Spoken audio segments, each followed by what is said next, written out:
The DEA has arrested dozens of individuals who they believe are involved in the overprescription of painkillers and opioids. Now, there have been 28 people arrested. None of them are people working in the pharmaceutical companies. All of them are either pharmacists or distributors. So let me give you the details on that. The Drug Enforcement Administration arrested 28 prescribers and pharmacists and revoked the licenses of 147 people who handle controlled substances. Now, when it comes to the revoking of those licenses, it's basically when the DEA has some evidence indicating that they're doing something unlawful, but they could get their licenses back if they prove that they didn't act in any unlawful way. Now, it did not appear that the effort targeted any of the drug distributors or manufacturers that have been blamed for allowing hundreds of millions of opioid painkillers to pour out of the legitimate supply chain into the black market over the past 15 years. No, really? So let's talk a little bit about the distributors, because that's actually an important part of this story.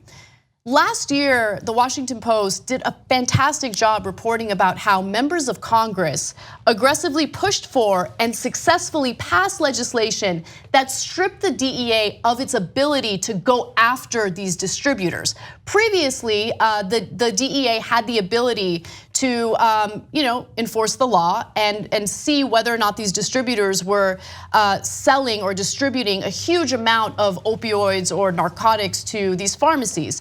But under this new law, which again passed in 2016, they were stripped of the ability to do that. Jeff Sessions, to his credit, is working pretty aggressively to overturn that law because he wants to give the DEA its power back to go after these distributors. Now let's talk about the pharmaceutical companies. Of course, the pharmaceutical companies haven't been targeted. I mean, there's no excuse when it comes to that. No one in the Trump administration is going after Big Pharma, and Big Pharma is the root of the problem. So I'll give them a little bit of a pass when it comes to the distributors, but no pass at all when it comes to the pharmaceutical companies. Yeah. So I don't mind going after doctors that are overprescribing the medicine and the pharmacists, et cetera. And that's a lot more logical than what Trump and Tucker Carlson, et cetera, have been saying on Fox News and about how it's Mexico. What?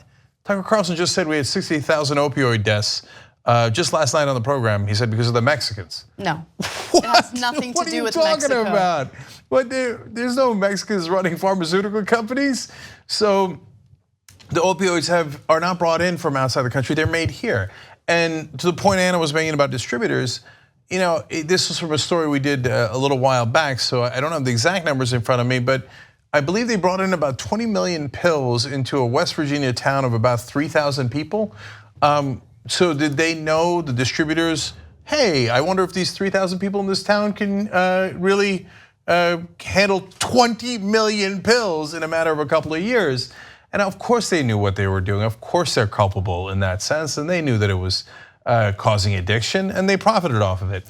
But when it comes to the head honchos, the ones that are actually making the drugs, well, they're untouchable. Why? #1 donors to politicians in the country, more than oil companies, more than the bankers, more than anyone else, the drug companies. And we have an open auction in our country, as you know. You can just buy any politician. It's private financing, and so they just buy them, and so they go get out of jail free card. We know you're the ones who are doing it, but we'll blame Mexico. And from time to time, we'll go after the doctors or the pharmacists, and maybe we'll get to the distributors later. But you guys are untouchable. Right, and I just wanted to make sure you guys had the info about the law that was passed in 2016 that protected these distributors.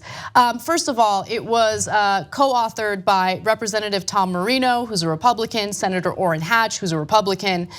They aggressively pushed for it, and it was ironically named the Ensuring Patient Access and Effective Drug Enforcement Act of 2016. Of course it was. Right, and by the way, Mitch McConnell voted in favor of it, and later, after that Washington Post 60 Minutes story broke, he was asked about it, and he was shocked. He said that he didn't realize that the legislation had this type of wording. It was a 3-page bill, and he didn't read it. Well, he didn't read it. Of course he didn't read it. And they keep saying how the Democrats didn't read the Affordable Care Act. A bunch of liars. None of them read any of the bills. But much more importantly, I am greatly amused by the idea of Mitch McConnell coming in here. There's gambling in this establishment? I am just shocked. You mean to tell me that my Republican Party has been being bribed legally through private financing of elections for all these years? And the pharmaceutical companies are #1 donors? Well, I am shocked to find that out. Well, Mitch, I'm sure you are. Yeah. But to the rest of us, we think, Mitch, please. If you want to get the whole Young Turks show every single day, become a member, tytnetwork.com/join. And once you do, you'll be saying, you know, I'm like a smart person. Or you might say, I think it's weird. Or you might say, oops. No, that won't be that one. It won't be that one. It'll be great, trust me. tytnetwork.com/join.